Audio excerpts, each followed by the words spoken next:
नमस्कार शेतकरी मित्रांनो, शेतकऱ्यांसाठी अत्यंत आनंदाची बातमी म्हणजे राज्याचे मुख्यमंत्री व उपमुख्यमंत्री यांनी संयुक्त पत्रकार परिषदेमध्ये शेतकऱ्यांसाठी केली सर्वात मोठी घोषणा, ती म्हणजे पीक विमा संदर्भातली मित्रांनो ही घोषणा केलेली आहे। 45,000 रुपये प्रति हेक्टर हा पीक विमा मिळणार आहे। आज दुपारपासून शेतकऱ्यांच्या खात्यात ही रक्कमसुद्धा जमा होणार आहे। तर मित्रांनो, काय आहे सविस्तर माहिती आपण पुढे व्हिडिओमध्ये A to Z तर बघणारच आहोत मित्रांनो। परंतु मित्रांनो, तुम्ही हेडलाईनसुद्धा बघू शकता, पीक विमा 45,000 रुपये बँक खात्यात जमा, लाभार्थी यादी जाहीर। यादी कुठे व कशी बघायची संपूर्ण माहिती मित्रांनो A to Z, म्हणजे जी माहिती तुम्हाला अत्यंत आवश्यक आहे ती सर्व माहिती मित्रांनो A to Z आज आपण या व्हिडिओमध्ये बघणार आहोत। परंतु त्याआधी जर तुम्ही ह्या चॅनलवर नवीन आला असाल किंवा पहिल्यांदा आला असाल तर चॅनलला नक्की सबस्क्राईब करून ठेवा, कारण शेतीविषयी कोणती पण माहिती सर्वात अगोदर आपल्याला ह्या चॅनलवर मिळते। जर आपण मित्रांनो विचार केला, केंद्र सरकार आणि महाराष्ट्र राज्य सरकारने शेतकऱ्यांना मदत करायची आहे असे मित्रांनो पहिल्यापासून ठरवलं होतं। काही वेळा खराब हवामानासारख्या गोष्टीमुळे आपल्याला माहिती आहे पिकांचे जे नुकसान होतं हे नुकसान भरून काढण्यासाठी किंवा थोडासा शेतकऱ्यांना त्यातून दिलासा मिळण्यासाठी, यामुळे शेतकऱ्यांच्या मोठ्या प्रमाणात जे नुकसान होतं म्हणूनच सरकारने आपल्याला माहिती आहे जी नवीन योजना सुरू केली होती त्या योजनेचं नाव आहे मित्रांनो प्रधानमंत्री पीक विमा योजना। आपल्याला माहिती आहे प्रधानमंत्री पीक विमा नावाची योजना केंद्र सरकार व राज्य सरकारने सुरू केलेली होती।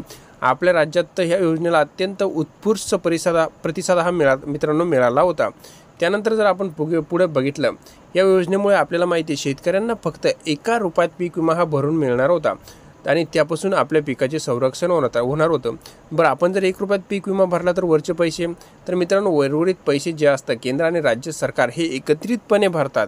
दुष्काळ किंवा अतिवृष्टी पिकाचे किंवा काही वाईट झाले तर सरकार शेतकऱ्यांना ही मित्रांनो मदत देत असतं। समजा एखाद्या ठिकाणी दुष्काळ पडला किंवा कुठे कमी जास्त पाऊस झाला, अतिवृष्टी झाली, नुकसान भरपाई झाली, मग अशा परिस्थितीत जे पैसे सरकार शेतकऱ्यांना देतं त्यालाच आपण पीक विमा म्हणतो। जर आपण बघितलं तर 2023 मध्ये महाराष्ट्र राज्यातील 1,70,67,000 बघू शकता मित्रांनो तुम्ही, 1,70,67,000 शेतकऱ्यांनी पीक विमा हा भरलेला होता। मात्र यंदा राज्य सरकारने केवळ काही रक्कम दिली, उर्वरित रक्कम कंपन्यांना देण्याचे आदेशसुद्धा आपल्या राज्य सरकारने कंपन्यांना दिले होते। त्यामुळे जर आपण बघितलं तर यंदा राज्यातील जवळपास सर्व जिल्ह्यात पीक विमा हा भरलेला आहे आणि विशेष म्हणजे फक्त 1 रुपयात हा पीक विमा भरून मिळत होता। त्यामुळे लगभग सर्व शेतकऱ्यांना हा पीक विमा भरलेला आहे। आपल्याला माहिती 21 दिवस किंवा त्यापेक्षा जास्त काळात पावसात खंड पडला तर याचासुद्धा आपल्याला माहिती पीक विमा मिळण्यासाठी मदत होते। पिकांचा अभ्यास करणाऱ्या लोकांच्या गटाने मित्रांनो असंच सांगितलं की पिकांचे प्रमाण कमी झाले आहे तर शेतकऱ्यांना काही रक्कम आगाऊ मिळू शकते। या स्थितीत क्षेत्राच्या प्रभारी व्यक्तीचे महत्त्वाचे मित्रांनो काम असते आगाऊ रक्कम जी म्हणतो आपण अग्रिम ती मिळत असते मित्रांनो क्षेत्रात जर आपण पीक विमा काढलेला असला तर। पीक विमा यादी 2023 नावाचा नवीन कार्यक्रम आता मित्रांनो जाहीर करण्यात आलेला आहे। हा कार्यक्रम महाराष्ट्रातील शेतकऱ्यांना विमा देऊन पिकाचे संरक्षण करण्यासाठी अत्यंत महत्त्वाचा कार्यक्रम हा शेतकऱ्यांसाठी मित्रांनो आता उपयुक्त ठरणार आहे।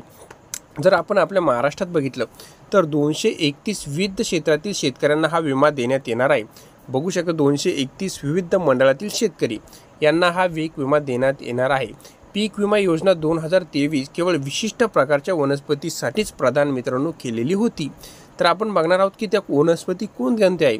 जर मित्रांनो सरकारने काही पिकांसाठी विशेष विमा जाहीर केला असेल तर त्यामध्ये आपण जर बघितलं तर बाजरी, भुईमूग आणि तांदूळ यासारखी पावसाळ्यात वाढणारी 14 पिके सुद्धा निवडण्यात आली। मित्रांनो कोणकोणत्या पिकांचा समावेश करायचा हे ठरवण्याचे त्यांनी महाराष्ट्रातील विविध क्षेत्रांसाठी अभ्यास केला आणि महाराष्ट्रात जे पीक सर्वात जास्त असतात त्या पिकांचा यामध्ये समावेश करण्यात आला।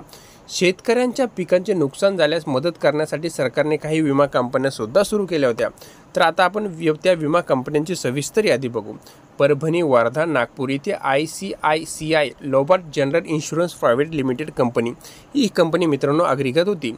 जर आपण पुढे बघितलं तर नगर, सोलापूर, सातारा, जळगाव, नाशिक या ठिकाणी मित्रांनो जी कंपनी होती ती होती ओरिएंटल इन्शुरन्स कंपनी लिमिटेड।